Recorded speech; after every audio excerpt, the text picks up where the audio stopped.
ব্যাপার, তুমি কপালে হাত দিয়ে রাখছো কেন? না হয়েছে কি, ওই যে অনেক রোদ তো, ওই রোদের তাপ লাগতেছে আর কি। এই বিকেল বেলা তোমার সূর্যের তাপ লাগছে? মজা করছো তুমি? মেম সাহেব একটা সত্যি কথা কমু, তুমি বলো। আপনারা না এই পোশাকটাতে কেমন যেন বেড়া বেড়া লাগতেছে।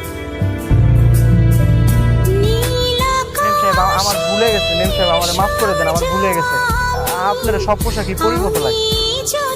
আমাকে যদি তোমার সব পোশাকে ভালো লাগতো তাহলে অবশ্যই আমাকে টাকা দিত। এই নিও, আমি নতুন একটা ফোন কিনেছি, এসে তোমাকে একটা পিকচার তুলে দিই। আচ্ছা।